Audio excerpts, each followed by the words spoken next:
but we intended to observe the situation and already did one-on-one consulting with most clients. But we have seen that quite a number of people may be going through some challenges, just challenge to Kickstarters to just enable us to be able to move on. And for that reason, we have decided to carry a few free webinars just to be able to be part of the solution in this season. And so this is the first of the several webinars that we'll be carrying out. So keep looking out. Make sure you register with us so that we can have your contacts and notify you to when we are having this session. So let me start off the presentation, and then we will talk a little bit later. So amongst, when we did a retro poll, amongst the many people, our clients and all that, we discovered that most of the people are actually struggling with the fact that the risk management framework or the risk management tools that they were using there before are no longer relevant in their entirety.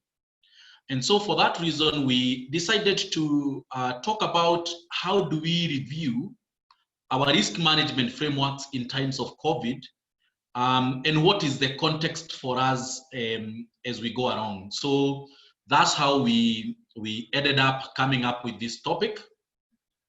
And so in essence, what we will be speaking about today, we will be hoping that this webinar can enable the risk professionals to move from a point of just being passive and reactive, like everyone else in the organization, to being part of the solution in this season. And what that basically means is that we want the risk professionals to take their rightful place in organizations by providing a forward-looking agenda, even to the C-suite. So we want also the to just have a conversation on how risk practitioners can move forward risk-wise. How can risk management be used to help organizations to move from this pandemic disruption? And lastly, also, what needs to change or what is different in our ERM framework? So I hope that we can get time to basically speak a little bit through maybe an example of how a risk person can begin to change maybe their risk registers or anything else within their risk management framework. So that is ourselves today. That's what we'll be discussing. But as usual, a presentation like this requires us to start with a good, a quote by one old wise man, Charles Darwin. And I think this is one that we have seen even before, that says that it's not the strongest of the species that survive, nor the most intelligent, but the most responsive to change. So that's for us. The issue is we could be strong from a balance sheet point of view, from a revenue point of view, from a margin point of view, but that strength sometimes may not be able to help us in times like this. What may be helpful to us is actually how are we able to be responsive to the change that is happening to us in the business environment today. So that's what we'll be looking at today, and we'll be hoping that we'll be among the ones who are most responsive, the most adaptive to the changes so that we can survive. So here we are, the disruption, the current disruption, which is the COVID-19 pandemic. This has disrupted livelihoods, has disrupted lives, has disrupted many things. And so even for those organizations that had crafted their strategy, some of those strategies you'll have to review them or even throw them away altogether, because the assumptions under which structured or developed a strategy are no longer holding. So that's the situation we are in. And then it means then that we need to look at our context. And I'm sure that, conversations have come. There has been a lot of conversations on what and what is not. And so it is important to look at what is COVID-19 from a business or even from an organizational perspective. Now, number one, COVID-19 is not a risk. Why? COVID-19 is no longer uncertain. We already have it. It's already known that it exists. So the truth of the matter is, it is now an issue. It has already manifested. And I think I saw a question from one of the participants, which was asking that is COVID-19 a risk, or is it an issue, or is it a materialized risk? Yes, it's all those. It's a risk that has materialized, and a risk that has materialized has already become an issue. So once it's an issue, now we have to deal with it. So the only risk that we may have going to be infected with COVID-19, be affected more of a cause of the risk. It's no longer a risk itself. COVID-19 is also not a black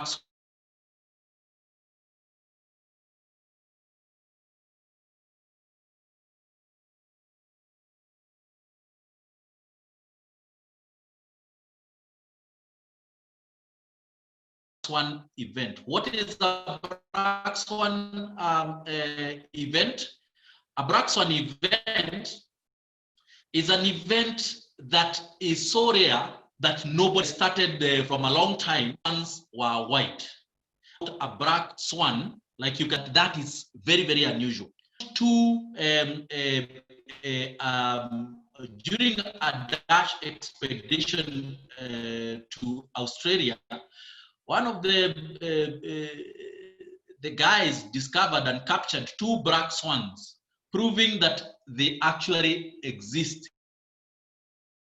And hence, the theory that had always held that there are no black swans was disappeared. Perhaps people may look at this thing and say nobody had ever thought that there would be an issue that actually impacts everything, every part of the business, and that could be the pandemic. But then you remember that we have seen clips from Barack Obama. Actually, for them, they were already foreseeing that should something like this happen, the world would actually be impacted. So what that means then is that this is not a black swan event. This is actually expected. And if you remember, this virus started in Wuhan. And in Wuhan, it started around October, November 2019. And then for some of our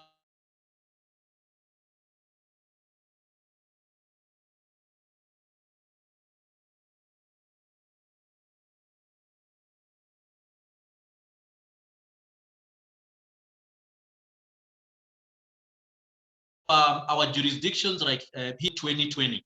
In fact, in May of that until mid-March, and complete lockdowns and everything, to the point where we registered the first case. And so this is not a black swan event. It was foreseen. It was known that there is a virus that is causing a lot of havoc in a part of the world.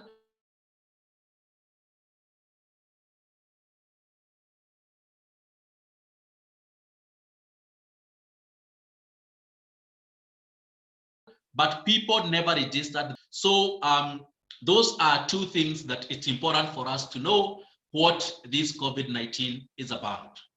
So getting our context, and I think we have changed a bit of our context from talking about the new normal to talking about the next normal. You know, we are talking about the next normal.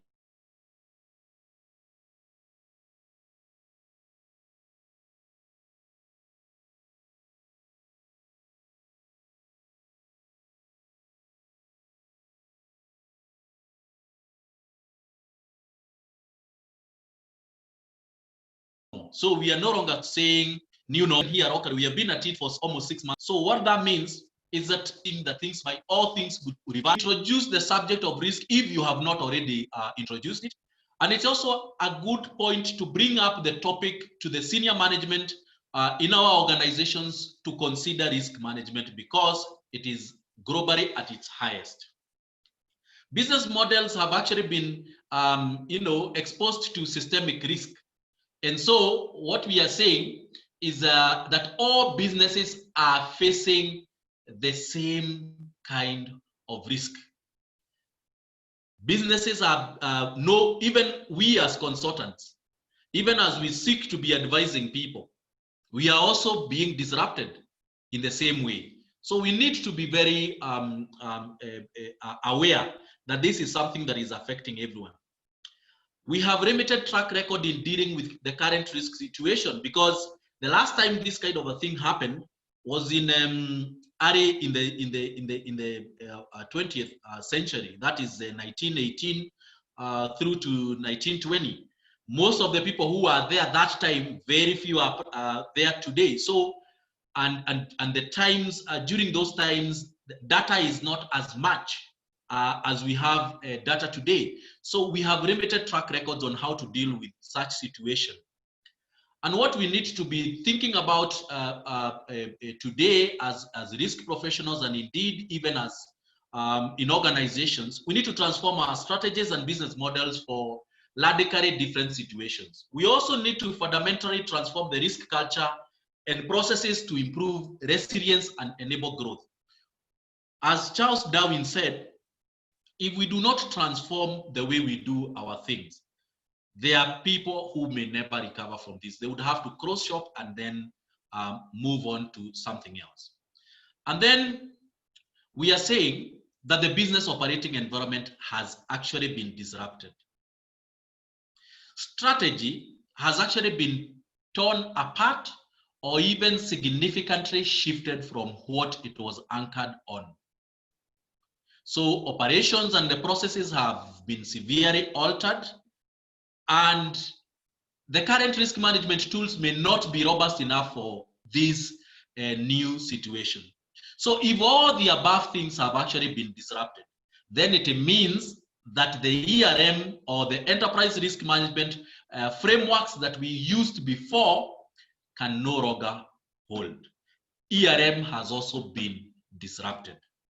And so I want to show you a very short 3-minute video and just to to help us to look at what does this whole thing on COVID mean. And so I will pray. Let me share this.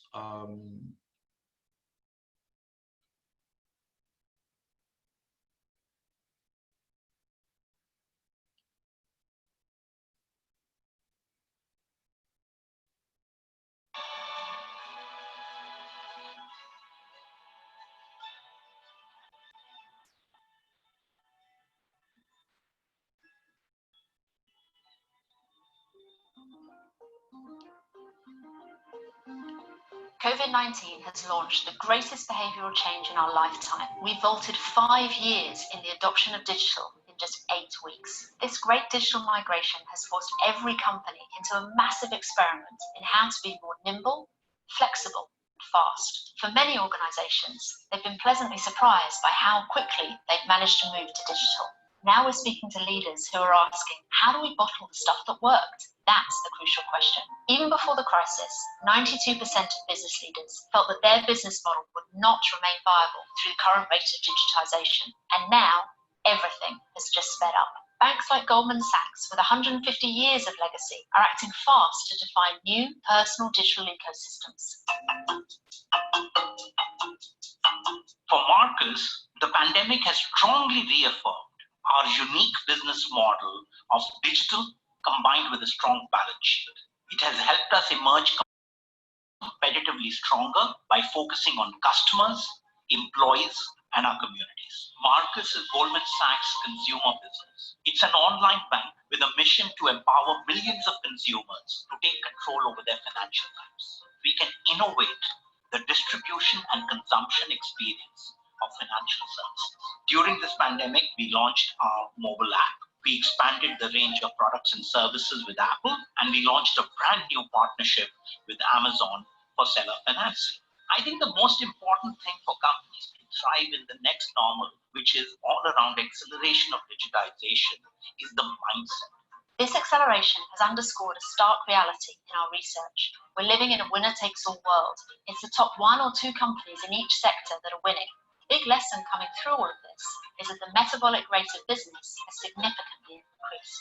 Leading companies don't just make bolder decisions, they make them much faster too, whether that's allocating talent, investing capital, or unlocking a new way of working in their operating model. Leading international mining company Freeport-McMoRan is using data and analytics in new and inventive ways. The impact of data and analytics for us is all about our people having great tools. We could take the information about running the plant, duplicate that in a computer model, and allow our operators to take the real-time information, adjust settings, and improve the performance. We've created a brand new processing plant by just making incremental improvements. Our people did it with AI, will, and enthusiasm. The Great Digital Migration is really about how businesses have responded to the way in which consumer needs and behaviours have changed, the way that they innovate against that. The road to recovery is paved with data. Those companies that can harness it best will set the pace.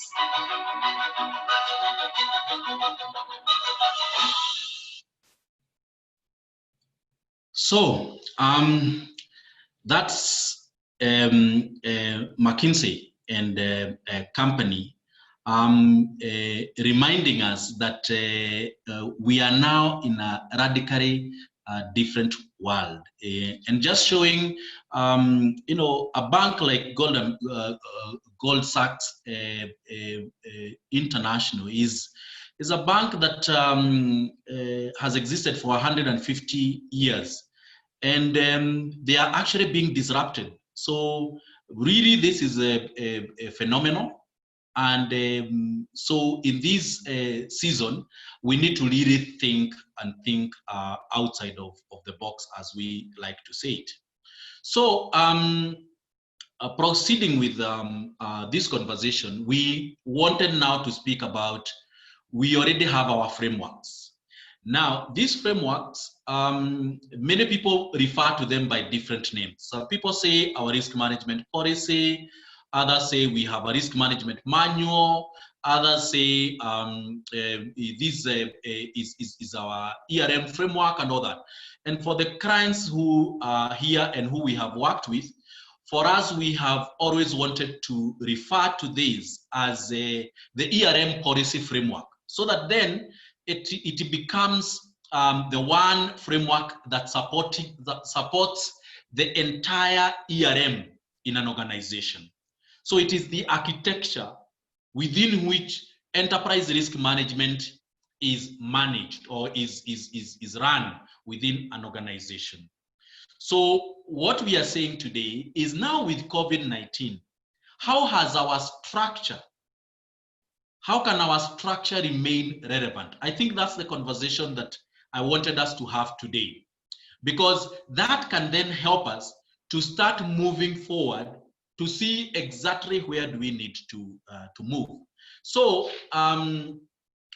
most of us already have an enterprise risk management framework that is either based on the ISO 31000, and others will have a framework based on COSO, or even others will have a hybrid where they have borrowed from both and customized this to their own institution. And that is fine, and that should never be a point of contention, because all these are guidelines. There is none which is better than the other. It's just that we would want to have which one best suits your situation. And one of the things that happened in the 2018 review of ISO 31000, it has made it very, very streamlined and easy to follow. For the COSO 2017, it has actually brought it home, and now we are no longer dealing with the issue of the cube. For those who have been at risk management for a while, you know, COSO used to have a cube that had many facets, and it was a little bit confusing. But now they have a very easy one, and when I'm carrying out conversations on strategic risk management, which we are going to carry out a webinar soon, we borrow a lot from the COSO 2017, because it talks about governance and culture, strategy and objective setting, performance, review and revision, and so on and so forth. So as we speak today, of course, I'll borrow a little bit from ISO, but if you look at this COSO 2017, you can see around here, we have review and revision. And within, as we will see in the next slide here, ISO 31000 also have a space where they call monitoring and review. So in all the guidelines, the frameworks and all that, you will find the part for monitoring and reviewing, or reviewing and revising. And so as we sit here today, what we would like to do is to review and revise our risk management framework to be fit for the next normal that we have just seen. Because our business model has been disrupted, then we must change some few things so that our risk management framework can accommodate the new business process. So we are going to be talking about monitoring and review. That's the area, when we are talking about looking into the future, that's the area we want to concentrate on. And so as we think about that, the question to ask is, how do we do risk management in the organization within this new period? How are we going to do risk management? The second thing is, of the key risks that our organization is facing, how are we going to manage them under the COVID-19 pandemic situation? So those are the two things when we talk about monitoring and reviewing.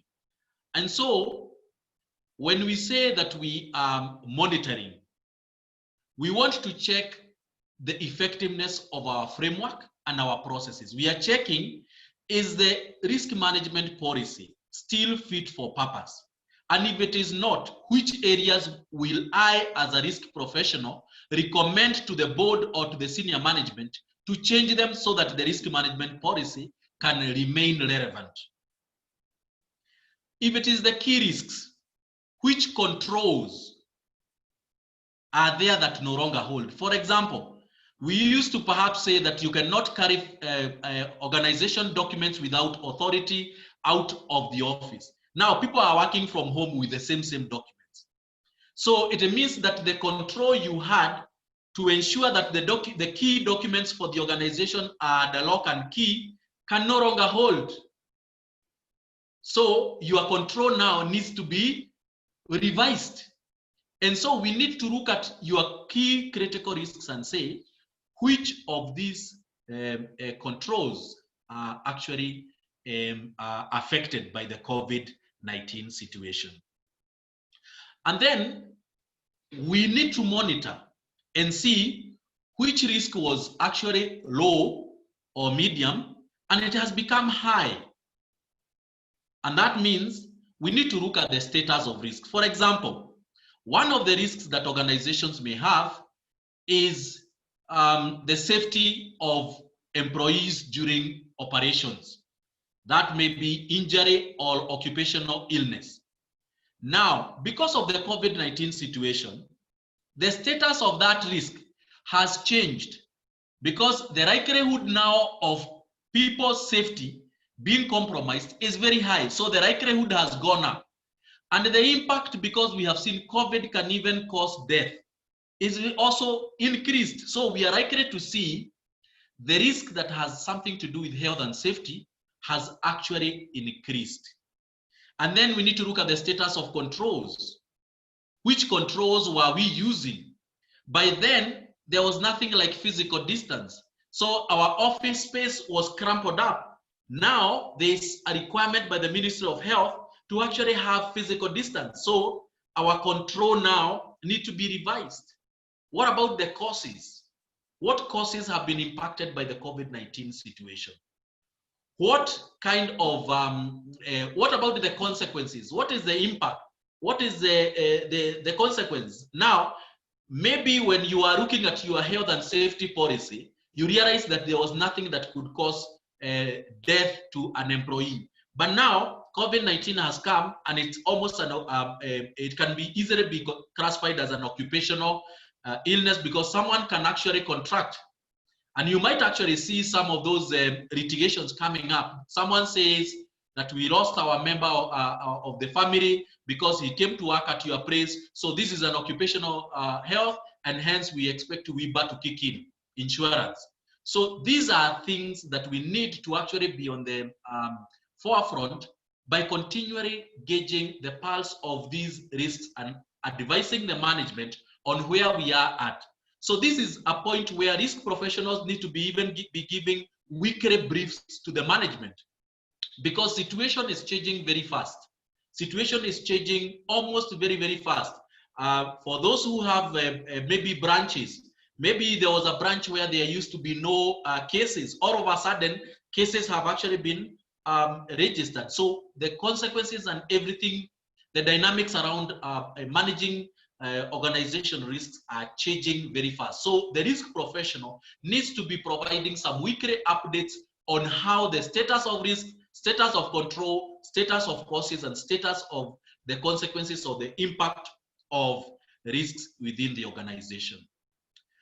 And so as we look at this pandemic, we are saying that the interesting thing about this pandemic is that it has a threat to both the lives and also the livelihood. So what that means is that there is a health and safety threat, because people are getting sick and people are actually even dying as a result of COVID-19.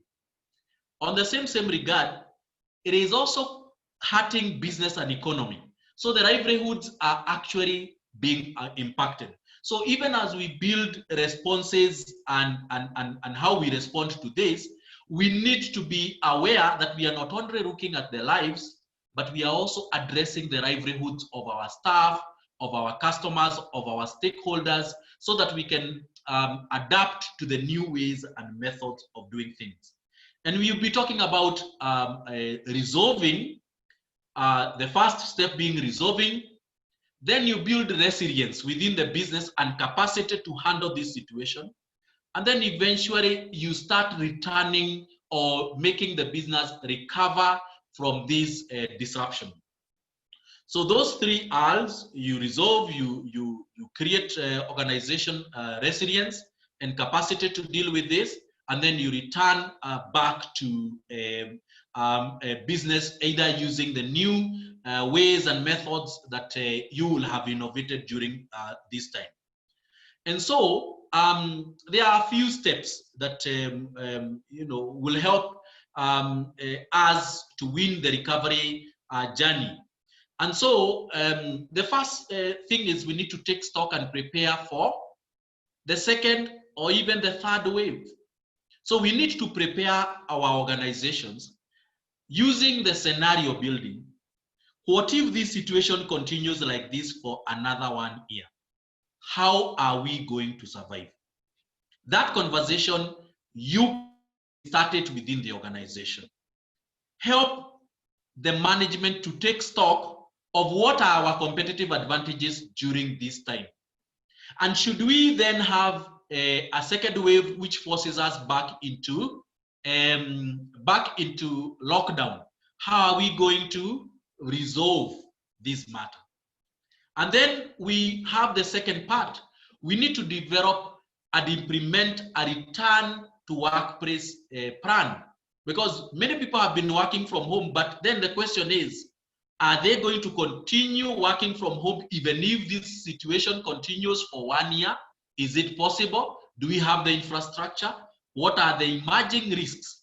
What are the new risks that come with this issue of the new ways of doing business?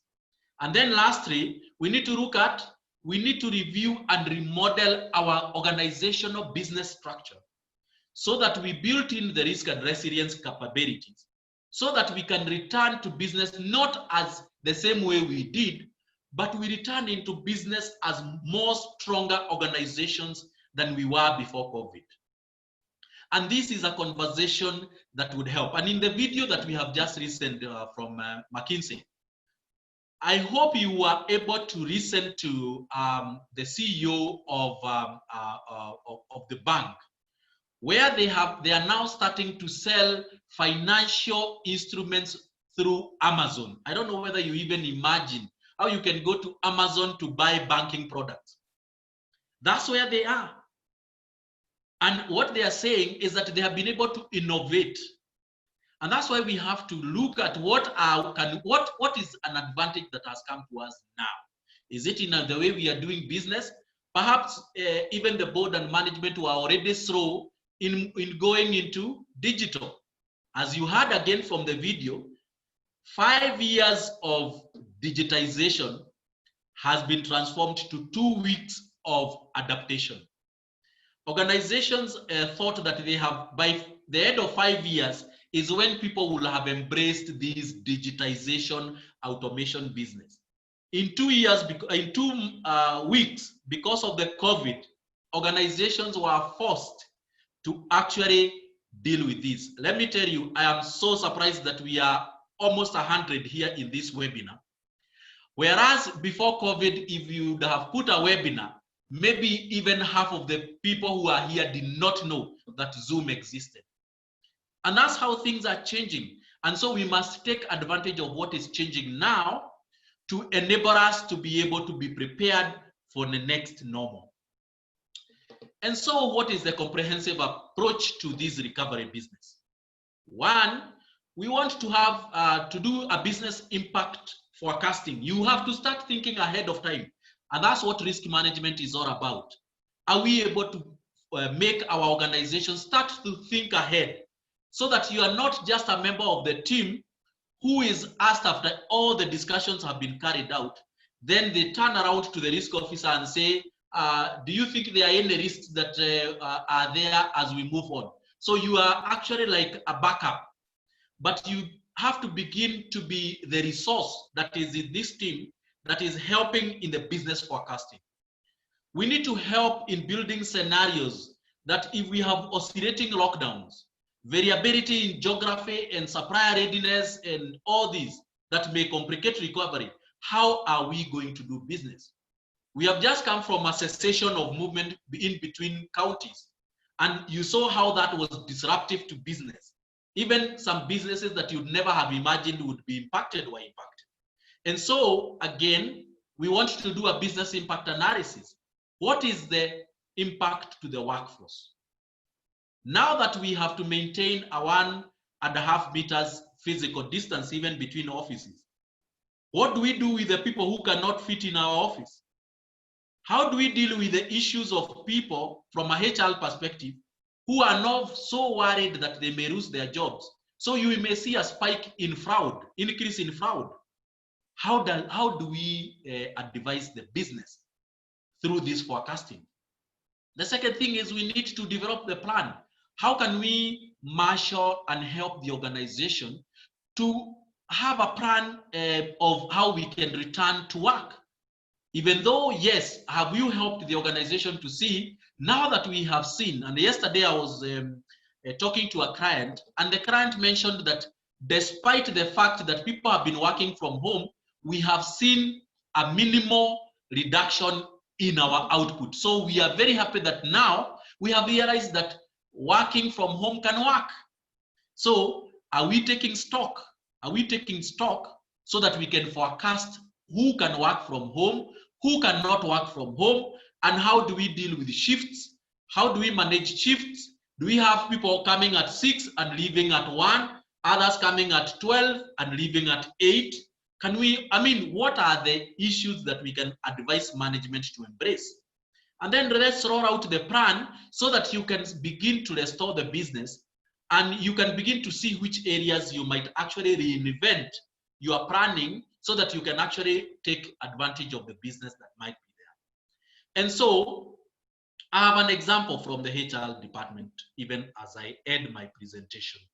And I'm imagining that HR department, finance department, IT department are the kind of departments that we are actually deal with on a day-to-day basis.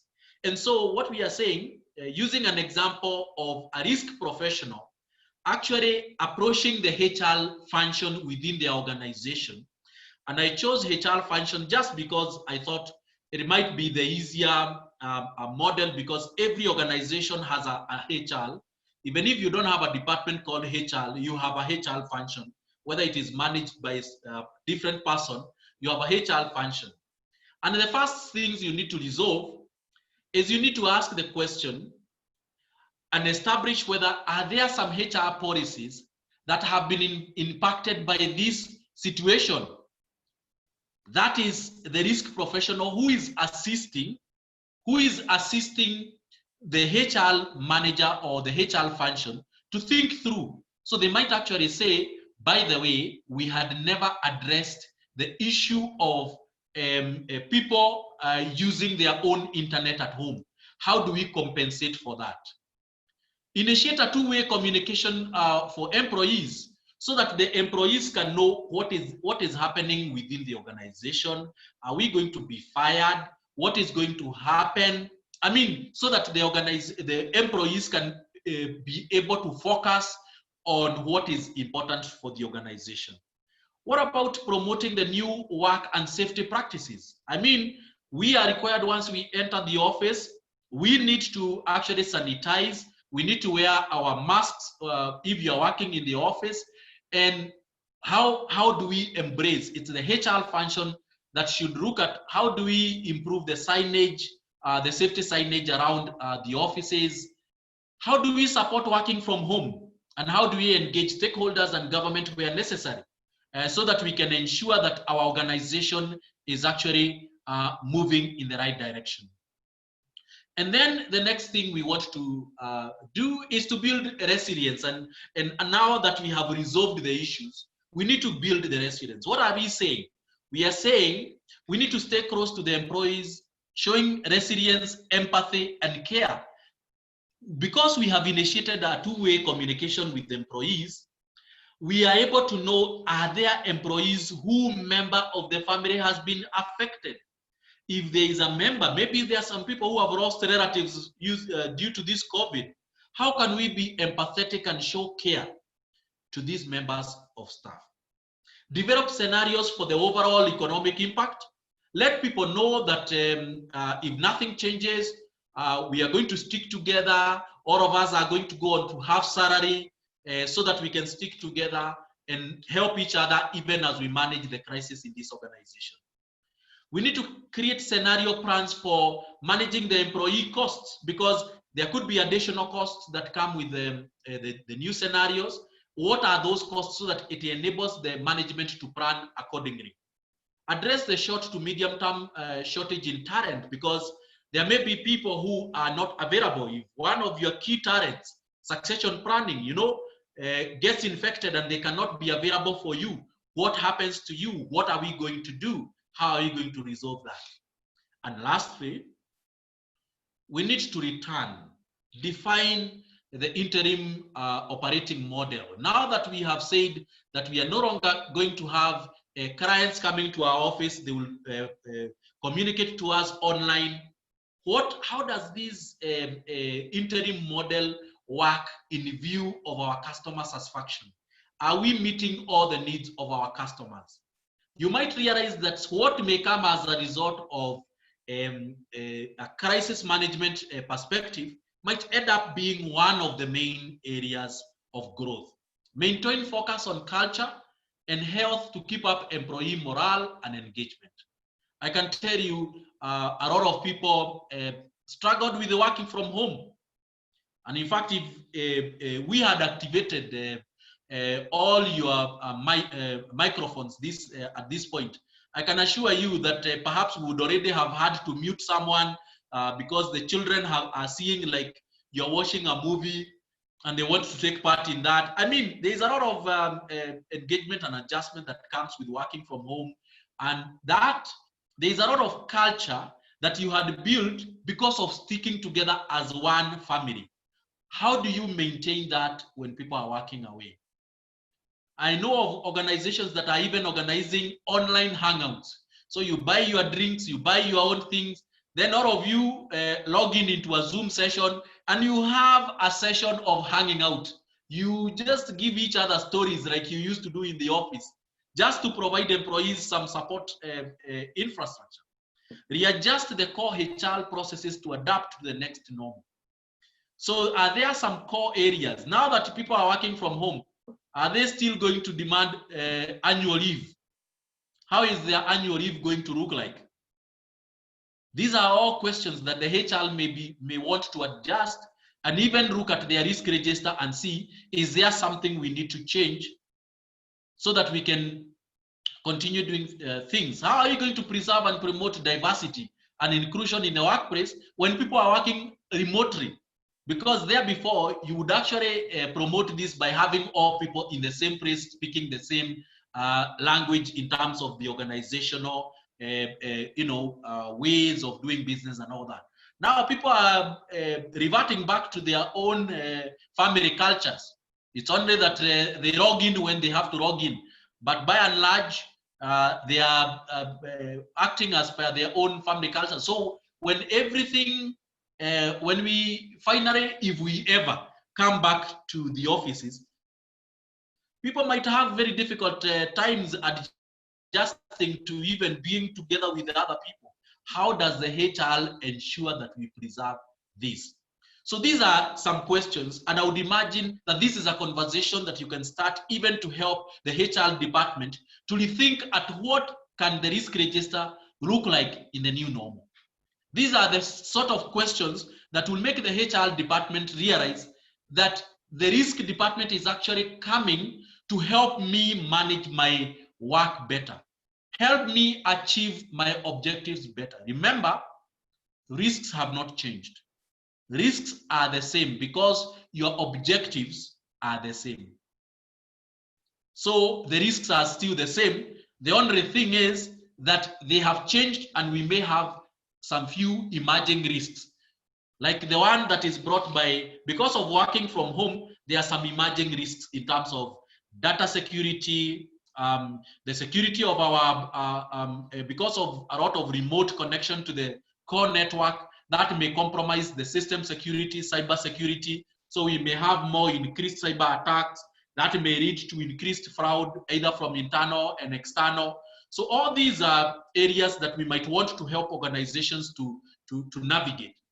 And so if, as we have been discussing this, the key thing today and the conversation I want to leave you with is it possible for us to actually be able to sit down and begin to think about how this has affected each and every, without complicating risk management. We should not complicate this process. Just a very easy conversation, like we have said here. How can we take stock? What we have just shown you in the risk management for HR is taking stock. How can we develop and implement the workplace plans, and how can we then go back and have our organizations coming back? So that's where I want us to stop, so that I can also address a few questions that came through. But what we are saying is that even through this webinar, our hope is that you can, the few things we have shared can help you just to come up with 1 or 2 ways that can help you to navigate the rough terrain that we are navigating as a risk professional. How can you take center and begin to provide some forward thinking to the organization? Provide what we call a risk perspective. Last week I was seated with one of the clients, and one of the things the management had asked, we want you to give us a risk perspective. Where are we? What does the scenario look like? And these things I'm sharing with you today are some of the things that we actually were discussing. And how can you take stock, develop a plan, and then go and see which areas can we adopt as our new ways of doing business, and so on and so forth. So I want to stop there. And even as I encourage you to put in the questions that may have come through to you, which I will perhaps ask my team to, if it is possible, to communicate what questions there are. But I have a host of questions that I have seen that we can already look at, so that we can begin to wind up and we don't take much of your time. So Shira, do we have new questions, or do I go straight to the questions that were there before? Shira? Yes, I think we should begin with the question that I asked before. Yeah. Okay. There are quite a number of questions, and I'll not answer one by one. I think people are asking in terms of what this webinar is all about. So that will be addressed in the next webinars. We'll give you some little more information so that you can know exactly what to expect. Then a question came: what is the most important? What is most important in responding to pandemic from a risk perspective? I think I have actually mentioned a few of those things. What is most important is first to take stock. Take stock of where you are and how you have been impacted. Do a business impact analysis. And then after that, develop a plan on how to deal with that. The other question here, Joanne asks, how can the risk function be agile enough to keep up with the rapidly changing environment? That's what the video from McKinsey is addressing. The risk function must be on top of toes. When something else, like for example, if the government addresses that today there is a cessation of movement, within the next 24 hours, the risk department might issue an advisory that this is how our business is likely to be impacted. And then that is likely to make the business see that there is somebody who is thinking how the business is going to be impacted going forward. Amos asks, how is COVID-19 a risk or a risk source? I think I answered that in one of the slides. Mark asks, how do I guide the board in health sector during the review of its ERM policy framework during post-COVID pandemic work environments?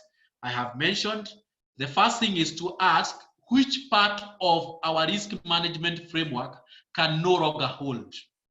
We had assumed that everyone will be working from our premises. Now we have a new premises called working remotely. How do we address the risks that arise out of that? What is the effect of, from Robert Miner, what is the effect of COVID on risk management? And I think I've just addressed that COVID is actually an issue now.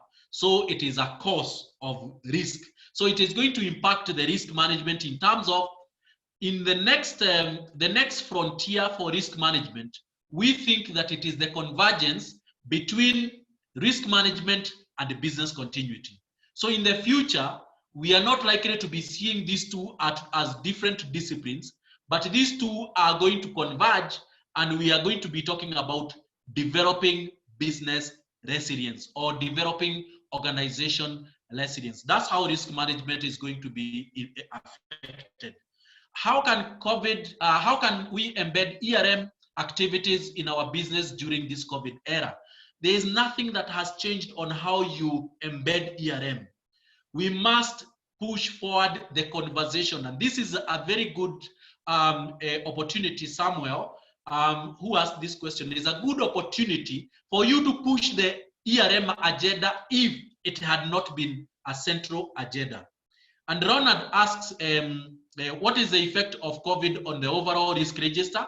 I have mentioned that if you have a corporate risk register, what you need to do is actually now to bring it forward and run the impact of COVID on all the courses and see how does it affect my risks, because COVID-19 situation is likely to be a cause of the risk. It is going to make you either achieve or fail to achieve your objectives, because your objectives do not change because there is COVID.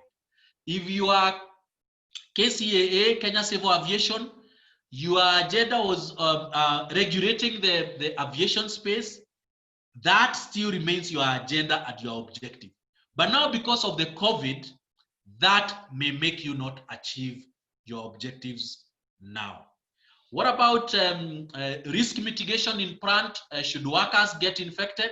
This addresses the issue of crisis management emergency planning. If you do not have a business continuity, this would be a good time to say it to management that you need a crisis management to the effect that if today you play a scenario, if today there is someone within our employees who is infected, how do we deal with that? And I think it is still this week we are having a conversation. Let's take an example of a bank. We know in banks, the issue of handover is so sensitive.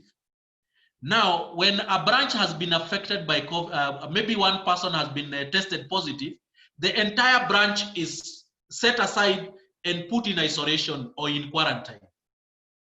How does handover happen? Has the risk manager thought through that? Because now there will be no contact between people. Yet handover has always been people contact oriented. That's what we are talking about. So how do we deal with a situation that shows no reduction in infections? Okay, I think that's a big situation. And I think that's what we were saying. We need to think about what if there is a second wave? How long can we persist in the way we are continuing? And I think it was yesterday that I saw in the papers where the Ministry of Education is starting to say, if the teachers or if the tutors do not participate in the community education, whatever, that they will not get salaries. So these are things that as an organization we have to think about. The other question was considering, this is from Walter, considering the outbreak of COVID has presented organizations with critical environmental risk and challenges, are there opportunities that the pandemic provides to organizations? Of course, there are many opportunities. IT organizations, logistics organizations. I mean, what is it that we can offer people in our organizations, especially for those who are in business, that is will fit into the new consumer needs? Because the consumer behavior has changed. How can you craft your organization's model to fit the new, the next normal, the new ways of doing things? And so Aisha asked, emerging risks due to COVID for humanitarian sector. How frequently should risk framework be reviewed amidst COVID? And I would say every time there is new information, you need to review. But as for the framework, I think you do it once, because the pandemic risk is not changing. It can only increase or reduce, but it is already here. So we can just review that right now. Another question by George, still on KCAA. How regularly can you review your risk register amid COVID-19? I think you need to do a risk perspective on the risk register immediately. You should already have done that in the last 6 months, where you have done what I have showed in the HR, asking those kind of questions and coming up with a risk register that reflects the COVID-19 situation. How fair are we? Christine asked how fair are we faring as a country? I think I'll skip that one because that can be a topic for a whole day because preparedness is relative. I am not too sure that we were very well. We were well prepared. How do we, from Purity, how do we carry out risk assessment during this pandemic time? And I think I have explained a little bit that we are going to concentrate on the monitoring and review. Monitoring and review. Not going for the whole hog, but monitoring and review our framework and looking at our key risks and looking at our framework and seeing where is it not working. From Valentine, what are the emerging risks? I have already explained. Because of the new ways of doing business, we have new risks. Abraham, there was a question on risk assessment for remote working arrangements. I think asking how do we mitigate the risks, how do we prepare risk-based work planning during COVID pandemic, and I think I have addressed that by saying first take stock, then build resilience where you need to build capacity, and then prepare a plan and implement a plan going forward in this COVID. Matilda, I have addressed the risk assessment for remote locations. Anne asks how internal audit function can leverage on risk management during disruptive periods. I think that's what our conversation was all about. Monica, what's the biggest challenge right now being faced by risk management operations during COVID-19? I think the biggest challenge for risk management operations is remaining relevant. It is now or never. If you don't show your relevance right now, you will have difficulties trying to create relevance when the situation normalizes. John Nyamo, how to handle emerging catastrophic risks? Build a crisis management plan. Build a crisis management plan. Now, if you have been working with your crisis management plan, it means then that you need to build new business continuity plans, because your business continuity, your previous business continuity plans have already become your normal. So you need now to normalize that and build new emerging business or crisis management plans based on what we have just said. What if there is a new lockdown? What if there is a new spike? How are we going to address that? So again, the same, Doreen asked the same question that was asked there before, emerging risks. Considering the level of uncertainty associated with COVID-19, how do we ensure we do not underestimate the risks? When you review and monitor your risks, they will tell you which risks have increased their likelihoods and which risk has impact increased. And for that reason, that is going to tell you which areas you need to address. Mildred Mugambi asked a potential view of bright spots in social media risk management. I think in terms of social media, if you did not have a plan for managing social media before, this is the time to manage social media. And I think we have seen in the press, we have seen what is happening with our friends from KEMSA. We have seen situation evolving into a full-blown crisis. So they are trying to manage a crisis amidst a crisis within a crisis environment. I mean, it is very, very crazy. I would not want to imagine how that, but it is important for us to have an eye on social media, because that's where everything is happening right there. There was someone, Richard, who wanted to address the role of gender in trade finance. I think that was not part of what we were discussing today, but that we can have a side conversation. And the last one by Joyce Miriti was one of the major risks that public sector hasn't addressed properly is already materialized. That is the possibility of working from home. I agree with you. And we are looking at a situation where it is either survival or productivity dive. And I think some organizations have really seen a serious impact on their productivity based on just having to work on remotely. Last but not least, we have Francis Boyer says, how do you mitigate, cope with the risk encountered while working during home? in these unprecedented times. These risk professionals need to ask about this. And this needs now to come in, especially in the HR department. People are working from home. They are using their workspaces. They are using their internet. They are sitting on stools, plastic stools and plastic chairs, which is going to damage their backs. Their productivity has dived. How do you deal with that? Barbara asks, I'm interested in knowing how to revise human resource policies.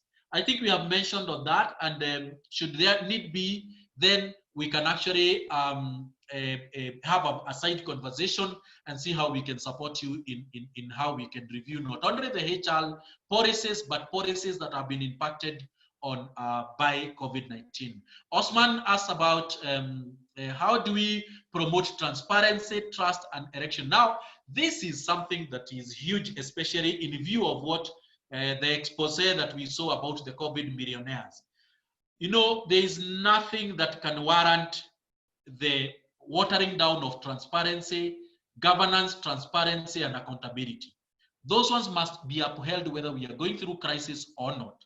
And organizations must try not to take advantage, but must try all their best to ensure that they are able to address the situation as it arises in terms of compromise in their governance structures, right? For example, those in the public sector have had some guidance on meetings, whereas we know that there is what happens when people attend meetings. So you need to address that so that then you are not in a space where the governance is compromised. And lastly, please add business continuity management in the future. That is Rosalind. Yes, that is going to be something that we are going to address. We only have 1 hour, we can't talk much. And I want to ask Shira before we end, if there is any other question that has come through, or we can begin to wind up because we are already out of the 1 hour. Yes, Mr. Kibaara, there is only just one, I think two. So Peter says that I think this was and is a black swan event. Think about it. How many times do you experience global pandemics? That makes it extremely rare as a black swan. So there's a non-believer that it's not a black swan. Your response? I think that we can debate, because the fact that it was there in 1918, it makes it not a black swan. It was there one time. The issue was how would it was perhaps never envisaged that in this day of modernity, technology, and everything, it would impact business as it has. But in terms of black swan, that can be debated. But I acknowledge the conversation. And one last one, what's your advice to organizations that have been adversely affected in terms of recovery? I would say the first thing is business impact analysis. In fact, when I'm meeting clients nowadays, one of the things that I do is actually to ask them, how much have you been impacted? Either in terms of revenue, in terms of business volumes, or what? How have you taken stock so that you can plan accordingly? So that is one of the things. And then we cannot afford to go down. We have to reinvent ourselves, and we have to become responsive, like Charles Darwin says, so that we can move on and we can progress. So I think that's what I would say. In the interest of time, because I can see we are starting to drop, we would want you to help us by a quick 3-minute poll. We want you to tell us whether this was helpful so that we can improve in future. And also we want you to also suggest if there is a topic that you feel could be addressed in our future webinars. We hope to do a webinar every last Tuesday of the month. So save your date for 29th of September. We will have another free webinar, and the topic will be communicated once we see which you have. So I think at this juncture, unless Ken Moshiri is here, the other, my fellow director at Pinebridge, I perhaps would request that you now set the poll so that people can respond to the poll. And if you have any comment, please put it on the chat. The poll is going to take you only maybe a minute. So perhaps Shira, you can pop it now so that people can respond. And then we will see you next time. Thank you so much for tuning in. We appreciate you set aside your time. If this time is not good for you, let us know. We plan to actually be able to have these prepared so that we can have them ready in our website so that you can always review from time to time. Otherwise, thank you so much for making this a success. To get almost 100 people tuned in is not a joke. We thank you for that.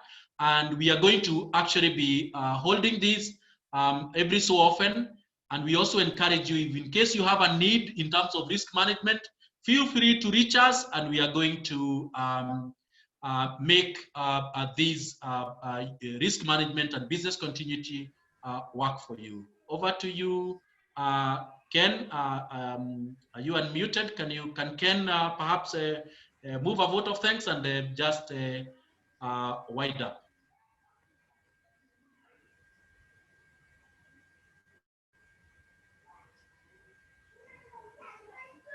Ken seems not to be here.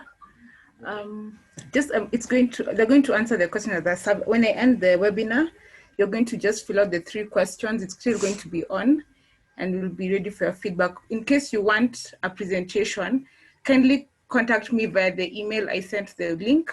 Then we can organize on how you can get the slides. So kindly just write back to me, and I'll get back to you. All right.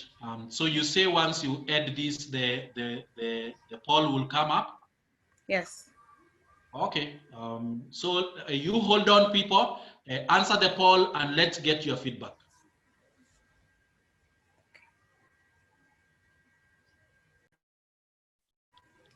Thank you for attending. Thank you, Shira, too, for hosting.